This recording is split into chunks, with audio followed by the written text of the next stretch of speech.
He was a leader, and he was the type of person that led by example. I think he's shown a whole new generation what it means to be dedicated. Very compassionate man, not only with his family, but also with the people that he worked with. We laughed that, he was the commander in the police department, but he was the commander in the Bauer family also. Very honest, very hardworking, but a lot of fun as well. A hard worker, family-oriented, faithful, loving person. I want them to know what a great guy he was, what a great friend he was, how much he loved his daughter and his family. He was a very nice person, very sweet, funny. He had a lot of good attributes. We took care of him, and as he grew older, we would be told by my mother, keep an eye on your brother. I mean, he was just a good kid. Growing up, he was a good kid. He was an altar boy, he was a Cub Scout, he was on a baseball team, Little League.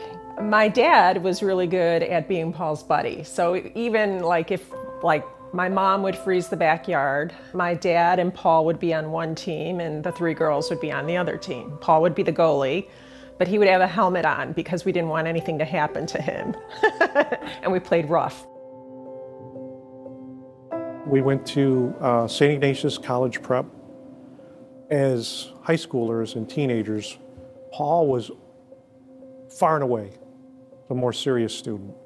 He talked about when he told my dad, I'm going to go into the police force. And he prefaced it with what he had learned at St. Ignatius about justice and serving others and a vocation, a calling. After he came on the job, the next thing he did was he went to IIT and he got his master's from IIT. I mean, he was all about education and taking himself seriously.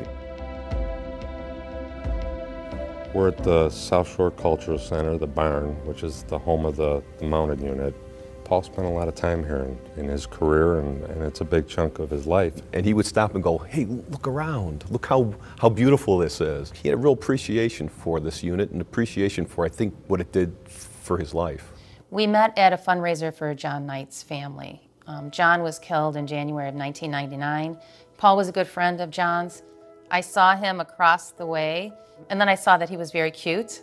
And then when he walked by, I said, hey, Tom Cruise. His eyes just gleamed. He just had the smiling eyes. It was a lot of fun. He had a good sense of humor. And when he had baby Grace, I'd never seen this side of Paul before. He became the family man, the father. And when she was born, he was just like, oh my God, I never knew how much I could love somebody like, a baby like this. And it really did change his life. He was crazy about Grace, and he was a hands-on dad, and he loved being with her. He loved going to all her softball games and all her debates, and he just really got a kick out of Grace. And she got a kick out of him. They were best buddies. Paul was a great friend, extremely reliable. If I had a problem, I would take it to him because he always made great sense. My friendship with Paul, especially the last year, I had to step up as the interim superintendent, and during a very difficult time, and it was very stressful. And I think the only person who worried about me more than my mom was Paul. He took care of me just by checking in on me, and that meant a lot. It's sad. It's hard. It's hard to live without him. Paul took care of everything, and we had our whole future planned. I know that he's still with us. I know that he's keeping Grace and me strong. I really feel it. And he'd want us to move on and to live and to enjoy our life. So many people, not just friends, relatives, but strangers that have gone out of their way, to send us things or call us or send us letters or send us food or, these people really went out of their way to help us and to let us know that they're still thinking of us and praying for us. So it means a lot to us.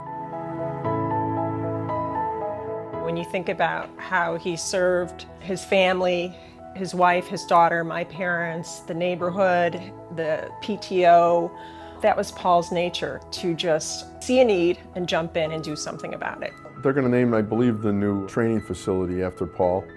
We started naming the horses after fallen officers in 2000.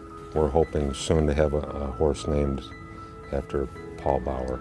I hope for the next generation that they look on this and go, I want to be like that when I go up to the ranks, when I get to be a boss.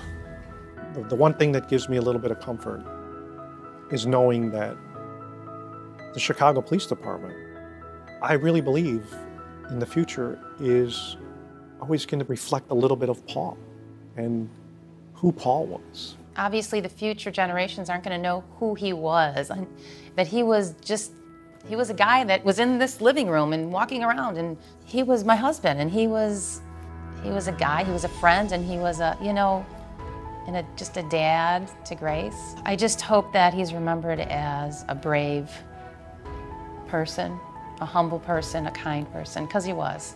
And he was very serious about his job, and he was doing what he was going to do. And I'm not angry at him. That's what he was. He was that person, and that's why I loved him. He had to do what he had to do, and I think he did the right thing. I hate what happened, obviously, but there has to be a reason. Maybe he saved many lives that day.